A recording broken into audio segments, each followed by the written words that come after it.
Good morning student. हमारा जो next paper चल रहा था, एक हमारा चल रहा है structure and function of invertebrates और सेकंड जो हमारा पेपर चल रहा है बायोटेक्नोलॉजी। तो बायोटेक्नोलॉजी में हम प्रोटीन के बारे में डिस्कशन कर रहे थे कि जो प्रोटीन्स हैं किससे से थ्रू फॉर्म्ड हुए हैं, अमाइनो एसिड्स, यानी कि proteins are the polymer of amino acid. तो इसकी हमने काफ़ी सारी क्लासेस ऑलरेडी कंप्लीट कर ली थी। आज हम प्रोटीन की क्लास में जो टॉपिक स्टार्ट कर रहे हैं वो आ जाता है हमारा प्रोटीन सीक्वेंसिंग एंड एसे। यानी कि प्रोटीन में जब अगर हम बात कर रहे हैं कोई प्रोटीन मॉलिक्यूल है तो उसमें हम क्या कहते हैं, एक प्रोटीन मॉलिक्यूल में बहुत सारे यानी कि मेनी नंबर में क्या प्रेजेंट होते हैं, अमाइनो एसिड्स। जैसे अगर हम जनरली बात करते हैं एक प्रोटीन मॉलिक्यूल में क्या क्या प्रेजेंट होता है, एक अमाइनो एसिड है, सेकंड अमाइनो एसिड है, यानी कि प्रोटीन मॉलिक्यूल में क्या होंगे कि अमाइनो एसिड्स हैं। ये अमाइनो एसिड्स क्या होते हैं, आपस में एक दूसरे से बॉन्ड बनाते हैं। अमाइनो एसिड्स के बीच में क्या मिलेगा, बॉन्ड मिलेगा। बॉन्ड कौन सा होता है, पेप्टाइड बॉन्ड। तो अब वो जो पेप्टाइड बॉन्ड बनाकर जो चेन बन रही है जिसे हम पेप्टाइड चेन कहते हैं या प्रोटीन्स कहते हैं, तो ये प्रोटीन में अमाइनो एसिड, कौन सा अमाइनो एसिड किस पोजीशन पे प्रेजेंट है उसको डिटेक्ट करना ही क्या कहलाता है, प्रोटीन सीक्वेंसिंग कहलाता है। इट मीन्स यहाँ पर हम क्या डिटेक्ट करते हैं कि किसी भी प्रोटीन की चेन में क्या होंगे, पॉलीपेप्टाइड्स होंगे। तो और पॉलीपेप्टाइड की चेन किससे फॉर्म्ड होती है, अमाइनो एसिड से। तो एक प्रोटीन की जो चेन होती है या पेप्टाइड जो चेन होती है उसमें कौन से नंबर पर कौन सा अमाइनो एसिड है, इसको डिटेक्ट करना ही क्या कहलाता है, प्रोटीन सीक्वेंसिंग कहलाता है। तो अगर हम इसकी डेफिनेशन के अकॉर्डिंग देखें, protein sequencing is the practical process of determining the amino acid sequence of all और पार्ट ऑफ प्रोटीन और पेप्टाइड। तो प्रोटीन सीक्वेंसिंग क्या होता है कि प्रैक्टिकली यानी कि एक ऐसा प्रैक्टिकल प्रोसेस होता है जिससे हम क्या करते हैं कि अमाइनो एसिड्स का सीक्वेंस डिटेक्ट करते हैं। यानी कि हम एक तरीके से प्रोटीन सीक्वेंस में क्या डिटेक्ट कर रहे हैं, अमाइनो एसिड का सीक्वेंस डिटेक्ट करते हैं। क्यों करते हैं, क्योंकि प्रोटीन क्या होते हैं, पॉलीमर्स ऑफ अमाइनो एसिड्स। तो हम अगर प्रोटीन सीक्वेंसिंग करें, इट मीन्स हम किसका सीक्वेंस नोट कर रहे हैं या किसका सीक्वेंस डिटेक्ट कर रहे हैं, अमाइनो एसिड का सीक्वेंस डिटेक्ट करते हैं।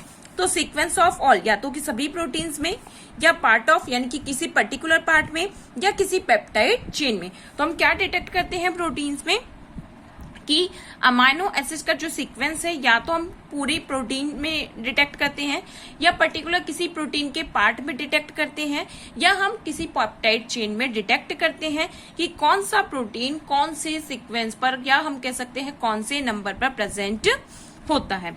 अब देखो, प्रोटीन सीक्वेंस को डिटेक्ट करने के लिए हम 4 मेथड्स देखते हैं।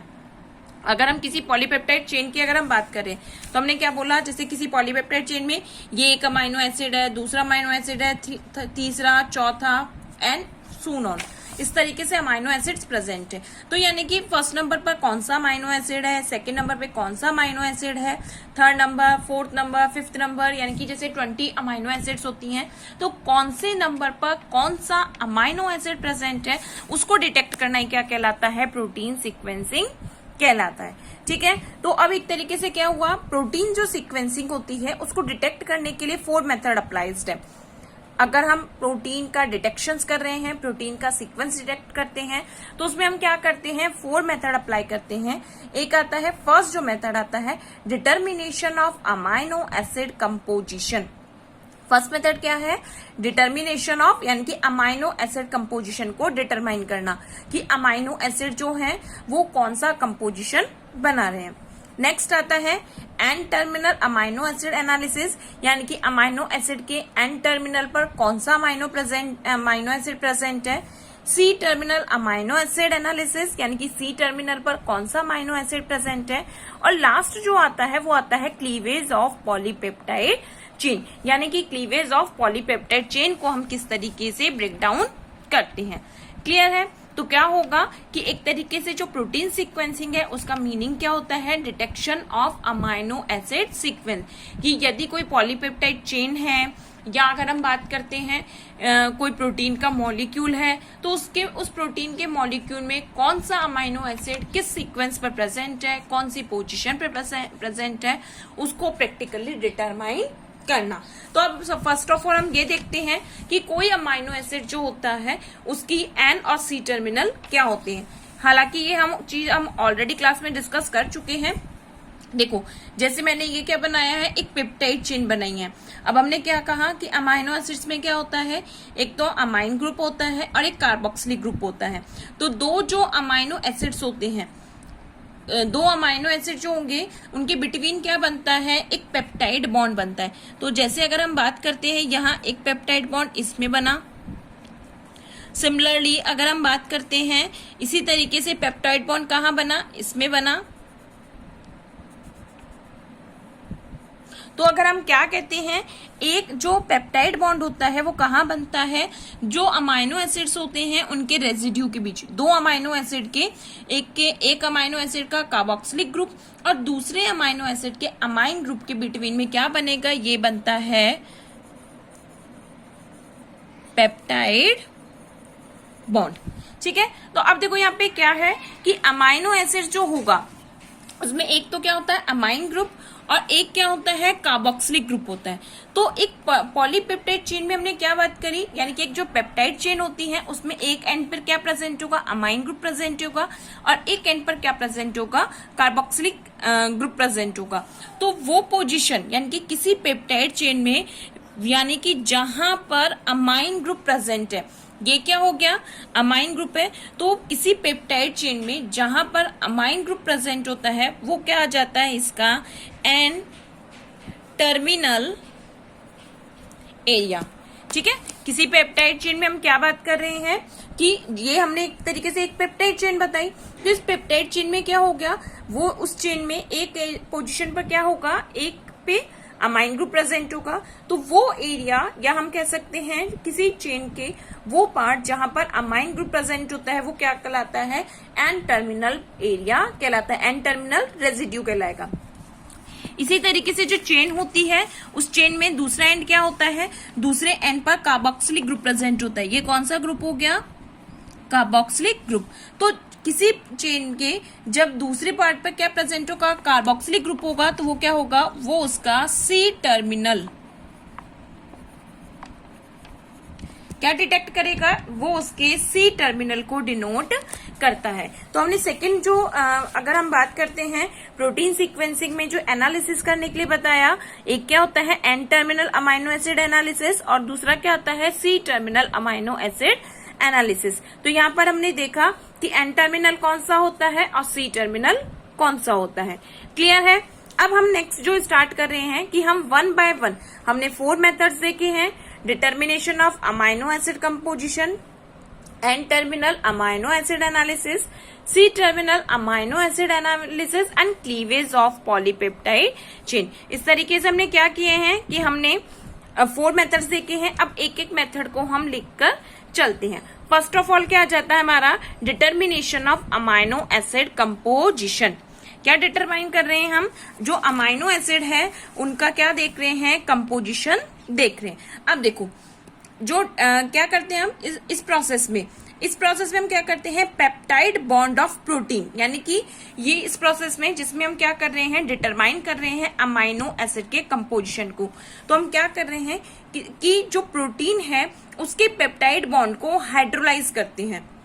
कोई पेप्टाइड चेन है उस जैसे यही हमारी क्या हो गई, एक पेप्टाइड चेन हो गई। तो इसके क्या हो गए, जो पेप्टाइड बॉन्ड है यहाँ इन दोनों के बिटवीन में क्या प्रेजेंट होगा, पेप्टाइड बॉन्ड। इसी तरीके से इन दोनों के बिटवीन क्या प्रेजेंट होगा, पेप्टाइड बॉन्ड। तो इन दोनों पेप्टाइड बॉन्ड को हम क्या करेंगे, हाइड्रोलाइज करेंगे। अब हाइड्रोलाइज किससे करते हैं, या तो स्ट्रॉन्ग एसिड मीडियम में। यहाँ हम क्या कर रहे हैं, अमाइनो एसिड के कंपोजिशन को डिटेक्ट कर रहे हैं। तो डिटेक्ट करने के लिए हमने क्या किया, जो प्रोटीन के पेप्टाइड बॉन्ड हैं उनको हाइड्रोलाइज किया। अब हाइड्रोलाइज करने के लिए हमने क्या किया कि या तो स्ट्रॉन्ग एसिड का मिक्सचर लिया, स्ट्रॉन्ग एसिड के मिक्सचर में क्या होगा कि 6 मॉलिक्यूल ऑफ HCl लिया और कौन से at the 110 degree centigrade temperature लिया है और कितने के लिए 24 आवर्स के लिए, कि हमने एक प्रोटीन जो मॉलिक्यूल्स है या प्रोटीन को क्या रखा, स्ट्रॉन्ग एसिडिक मीडियम में रखा। स्ट्रॉन्ग एसिडिक मीडियम कब होगा, जब हम 6 मोल क्या लेंगे, HCl लेंगे और टेम्परेचर क्या रखेंगे 110 डिग्री सेंटीग्रेड और कितने टाइम्स के लिए रखेंगे 24 आवर्स के लिए। या हम क्या कर सकते हैं कि स्ट्रॉन्ग एसिड के अलावा किससे कर सकते हैं, स्ट्रॉन्ग बेसिक मीडियम में कर सकते हैं। हाइड्रोलाइजेशन हम किस पे कर रहे हैं, हम स्ट्रॉन्ग बेसिक मीडियम में। तो यहाँ पर हमने क्या लिया, ये 2 to 4 मोल NaOH लिया, टेम्परेचर क्या रखा हमने 100 डिग्री सेंटीग्रेड रखा और टाइमिंग क्या रखा है 4 to 8 आवर्स में। तो यहाँ पर अगर हम बात कर रहे हैं by the hydrolysation a mixture of amino acid are separated. जब हम इस तरीके से हाइड्रोलाइजेशन प्रोसेस करते हैं स्ट्रॉन्ग एसिड और स्ट्रॉन्ग बेस से, तो क्या होता है, जैसे जनरली अगर हम बात करें ये कोई पेप्टाइड चेन है, ये कोई पेप्टाइड चेन है, तो इस पेप्टाइड चेन के बिटवीन क्या होगा, हाइड्रोलाइजेशन से ये क्या हो जाएगा, जो बॉन्ड होंगे पेप्टाइड बॉन्ड ब्रेक डाउन हो जाएंगे। तो क्या बच जाएंगे कि हमें एक मिक्सचर मिलेगा। मिक्सचर में क्या होगा, मिक्सचर में ये सारे के सारे अमाइनो एसिड प्रेजेंट होंगे। तो क्या होगा, by the hydrolysation a mixture of amino acid are separated. अब ये जो हमें मिक्सचर मिला है जिसमें बहुत सारे अमाइनो एसिड होते हैं, अब इनको हम क्या करेंगे, by the ion exchange chromatography, या तो हम इसमें क्या करेंगे आयन एक्सचेंज क्रोमेटोग्राफी करेंगे, या हम क्या करेंगे HPLC। HPLC की फुल फॉर्म मैंने आपको बताई थी, क्या होती है, हाई प्रेशर लिक्विड क्रोमेटोग्राफी। यानी कि यहाँ हमें जो मिक्सचर मिला है अमाइनो एसिड को, उसमें उन अमाइनो एसिड को हम सेपरेट करेंगे by the process of chromatography. हम क्रोमेटोग्राफी से क्या करेंगे, इन जो अमाइनो एसिड्स हैं उनको सेपरेट करेंगे। तो हम 2 मेथड यूज करते हैं, या तो करते हैं आयन एक्सचेंज क्रोमेटोग्राफी या दूसरा क्या लेते हैं, हाई प्रेशर लिक्विड क्रोमेटोग्राफी। तो इन दोनों मेथड से क्या करते हैं, हम अमाइनो एसिड को आइडेंटिफाई कर सकते हैं। अब यहाँ पर हम अमाइनो एसिड को ट्रीट किससे करते हैं, निनहाइड्रिन सॉल्यूशन से करते हैं। ठीक है, किससे करेंगे, निनहाइड्रिन सॉल्यूशन से करेंगे। तो इस क्रोमेटोग्राफी के थ्रू क्या होते हैं, अमाइनो एसिड जो होते हैं different different colour variation show करते हैं। जैसे जनरली अगर हम बात करते हैं, जब हम क्रोमेटोग्राफी में यूज करेंगे इन अमाइनो एसिड्स को, तो प्रोलीन जो होता है वो किस कलर में सेपरेट होता है, येलो कलर में सेपरेट होता है। प्रोलीन अमाइनो एसिड किस में सेपरेट होगा, येलो कलर में सेपरेट होगा। और बाकी के जो ऑल अदर अमाइनो एसिड होते हैं वो different purple to blue colour में, यानी कि वेरिएशन लेते हुए क्या होंगे, पर्पल टू ब्लू कलर में सेपरेटेड होते हैं। तो इस तरीके से क्या हो जाता है, हम क्या यूज करते हैं, determination of amino acid composition. तो फर्स्ट मेथड हमारा क्या होता है, determination of amino acid composition. क्या यूज किया